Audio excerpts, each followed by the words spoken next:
साथ ही रहेगा सीनियर तज्ज़ेकार इफ्तिखार अहमद साहब ने भी हमें ज्वाइन किया। इफ्तिखार साहब अस्सलाम वालेकुम, बहुत शुक्रिया ज्वाइन करने के लिए। अब एक इंतहाई अहम प्रेस कॉन्फ्रेंस हुई और तमाम जो खदशात थे वो दूर हुए और मिलकर चलने पर इतफाक हो गया है। इस अलायंस को कैसे देखते हैं आप?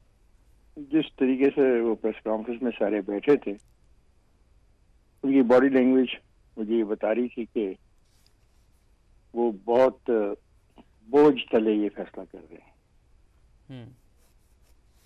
इफ्तिखार साहब, ये है कि ये बॉडी लैंग्वेज कथा कलामी के माजद बॉडी लैंग्वेज के बाद ये वक्त ज्यादा हो गया था, रात जो है वो वक्त हो चुका था, उसकी वजह से थकन थी या कोई और थी? मान लेते आपकी बात, मैं मान लेता हूँ आपकी बात। अब सवाल है कि जो मुनीब कह रहा है, क्या हम उस खिंचाव को खत्म करने में ये लोग कामयाब हो जाएंगे जो इस वक्त हमारे मुल्क में पैदा हो चुका है, गली में, मोहल्ले में, फैमिलीज में, कॉलेजेस, स्कूल, दफातर, सोसाइटी के हर सेगमेंट में। सबसे अहम चीज तो वो है। देखें, एक सियासी पार्टी को 1,70,80,00,000 वोट मिले हैं और 5.6 करोड़ वोटों में से बाकी दूसरी पार्टियों को मिला है। अब इन सबको इस बात का एहतराम करना होगा ना। बिल्कुल। अगर ये नहीं करेंगे तो फिर मुश्किलें बहुत ज्यादा हैं। IMF के साथ आपने वायदा करना है, महंगाई मार्च के महीने में आप महसूस करने लग जाएंगे।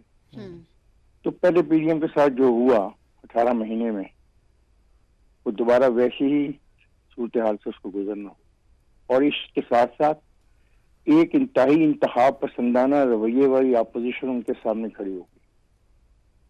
असल मसला तो ये है कि क्या उस अपोजिशन को भी ये एहसास हो जाएगा कि ये मुल्क के मसाइल को हल करने के लिए इंसानों को अपनी अना को पीछे भेजना होगा। रियासत जरदारी और शहबाज शरीफ की जो हुकूमत है, कि कैसे उन लोगों को बाहर रख सकती है, ये बड़ा इम्पोर्टेंट मसला होगा। और इसको हल के बगैर आप आगे नहीं जा सकेंगे, वरना असेंबलियां जो है वो सिर्फ हंगामा ही हंगामा हुआ करेगा, वहां पर कानून साजी नहीं हो सकेगी। और खुद दोनों पार्टियों के दरमियान बुनियादी तौर पर बहुत बड़े इख्तिलाफात सामने आएंगे। जो इंतहाई अहम फैसले हैं उसमें ये एक दूसरे के साथ आमने सामने खड़े होंगे, क्योंकि इन दोनों सियासी पार्टियों ने फिर एक दफा इलेक्शन में जब कभी भी जाना होगा तो वो एक ऐसी पोजीशन लेने पर मजबूर हो जाएंगी कि जिसमें उनको आइंदा बेहतर वोट मिले। तो ये बहुत ही, आप कहें ना कि वो थके हुए थे और रात देर हो चुकी थी, इसलिए शायद मैं उनकी बॉडी लैंग्वेज को समझ नहीं पाया। मेरा ख्याल है कि मैं जो महसूस कर रहा हूँ वो मैं आपके साथ शेयर कर रहा हूँ। मैं इस सारे ढांचे को कबूल करने को तैयार हूँ, बशर्ते कि मेरी गुर्बत, बेरोजगारी और मेरी महरूमियों को खत्म करने में मेरे साथ खड़े हों। जो मैं कहता हूँ मेरे साथ, तो अवाम की बात मैं कर रहा हूँ। और ये अब जरूरी है कि हम इस मुल्क को एक अच्छी गवर्नेंस दें। बिल्कुल बिल्कुल। और जहाँ जहाँ मुकामी हुकूमतें नहीं है, हम फिर फौरन मुकामी हुकूमतों के इंतखाबात कराएं, ताकि इस मुल्क के अंदर जो इक़्तिदार है उसमें लोगों की शमूलियत ज्यादा बढ़े। एक 800-900 लोग या 1000-1200 लोग इस पे मुल्क पर हुक्मरानी न करें, बल्कि उस हुक्मरानी में लाखों लोगों को शामिल करें, तो शायद कुछ बेहतरी का रास्ता निकल आए। और शायद वो पार्टी जो बाहर बैठी है, जो हर वक्त किसी नई खेल को शुरू करना चाहती है, वो भी इस लोकल बॉडीज के इंतखाबात के बाद अपनी जिम्मेदारी को महसूस करे और पाकिस्तान के इस निज़ाम को बेहतर बनाने की कोशिश करे। अच्छा इफ्तिखार साहब, जिस तरह से शहबाज शरीफ साहब ने कहा है कि आसिफ अली जरदारी को 5 साल के लिए सदर मुंतखब कराएंगे, इनकी 5 दौर चले, फिर बिलाखिर आज सब कुछ फाइनल हुआ, इसमें आपको लगता है कि जो मुतालबात रखे गए होंगे उनको, और फिर नून लीग की जानिब से इस बात की भी यकीन दहानी चाहिए गई होगी कि हुकूमत को 5 साल के लिए चलने दिया जाए, तो क्या ये मुमकिन है ये जो कोलिशन है ये 5 साल के लिए होगी? मुझे एक बात बताएं, क्या उन्होंने आपके बारे में, मेरे बारे में, दोनों ने कोई वादा किया? क्या उन्होंने मुझे हौसला देने की कोशिश की? नहीं। क्या उन्होंने मुल्की मसाइल की तरफ कोई गुफ्तगू की कि नहीं की? नहीं, बिल्कुल नहीं। मुझे इससे कोई ताल्लुक नहीं है कि वो आपस में किस तरीके से फैसले करते हैं, किसकी मिनिस्ट्री, कौन सी मिनिस्ट्री कौन लेता है और कौन सी मिनिस्ट्री कौन नहीं लेता। ये मेरा मसला नहीं है। मेरा मसला तो है गुर्बत, बेरोजगारी, बिल्कुल, लॉ एंड ऑर्डर का ना होना, सिस्टम कोलैप्स कर रहा है, गवर्नेंस नजर नहीं आती आपको, मोहल्ले में, गली में, बाजार में, शहर में, क्या उन्होंने इसकी बात की? बिल्कुल नहीं। तो फिर जब मेरी बात नहीं की तो फिर ठीक है, वो उन्होंने आपस में मिलकर हुकूमत बनानी है, कौन गवर्नर बनता है और किसका गवर्नर बनता है, किसका आईजी लगता है और किसका जो सेक्रेटरी लगता है, ये मेरा मसला नहीं है भाई जी।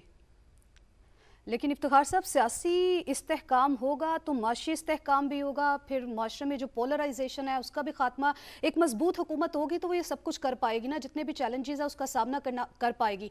आज तक हमने देखा है कि गवर्नमेंट जो है वो अपने साल ही नहीं पूरे कर पाती। मुझे फिर इससे कोई ताल्लुक नहीं है, माफी चाहता हूं मैं। मुझे ये बताएं कि आज उनको कोई मेरे बारे में कोई बात नहीं करनी चाहिए थी?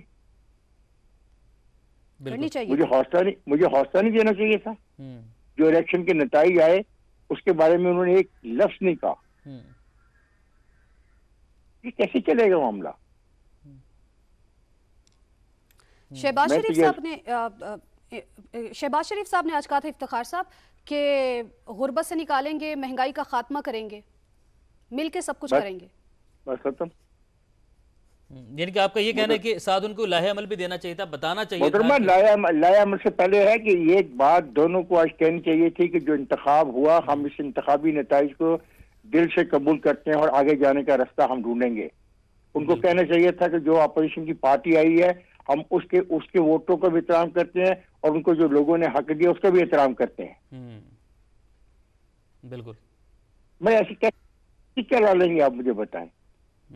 आपको पता है वो बड़ा हॉस्टाइल ग्रुप है, वो हर लम्हे एक नई खेल शुरू करना चाहता है। ये हम सबको नजर आ गया, हम सब महसूस करते हैं, हम सब जानते हैं। तो उनको इस सारी खेल के अंदर शामिल करने की दावत देना किसकी जिम्मेदारी? मेरी जिम्मेदारी है। ठीक है इफ्तिखार साहब, ये कहिएगा, आपने जब अपनी गुफ्तगू शुरू की आपने कहा कि बॉडी लैंग्वेज जिसका तस्करा किया, आपने कहा कि कोई दबाव, इंतहाई प्रेशर में महसूस होता है कि इन्होंने ये फैसला किया, तो क्या वो दबाव था? क्या जिस प्रेशर था जिसके अंदर इन्होंने ये फैसला किया? वो दबाव ये है कि उनको अंदर से पता है कि किन मुश्किलात का उनको सामना करना है, उनको पता है। ठीक। तो इफ्तिखार साहब, ऐसे में पीपल्स पार्टी के मूव को आप कैसे देखते हैं? पीपल्स पार्टी ने मूव इसलिए की है कि इसके अलावा और कोई रास्ता देखें। इस मैंडेट ने एक बात तो बड़ी क्लियर कर दी थी कि मखलूत हुकूमत ही बनेगी। मखलूत हुकूमत बन सकती थी पीपल्स पार्टी और पीटीआई की, मखलूत हुकूमत बन सकती थी पीएमएलएन और पीटीआई की, मखलूत हुकूमत बन सकती थी पीएमएलएन और पीपल्स पार्टी की। एक ऑप्शन पे अमल हो गया, इसके अलावा रास्ता कोई नहीं था ना, और दोबारा इलेक्शन हो नहीं सकते कौमी असेंबली के। बिल्कुल। सूबों में तो हुकूमतें बन जाएंगी और मेरे ख्याल है वो बेहतर मजबूत हुकूमतें होंगी। और जो ये सवाल आपने 5 साल का किया, मैं उम्मीद करता हूँ कि सूबों वाली हुकूमतें 5 साल इस पोजीशन में होंगी, वो 5 साल मुकम्मल कर लें। लेकिन उनकी जिम्मेदारियां भी हैं कि 8वीं तरमीम के बाद जो ताकत उनको मिली है सूबों को, वो अपने अवाम की बेहतरी के लिए क्या करते हैं और उनको क्या रास्ता दिखाते हैं, उनकी मदद कैसे करते हैं, उनकी रहनुमाई कैसे करते हैं, और अवाम भी जो अपोजिशन है उसको कैसे अकोमोडेट करते हैं। ठीक।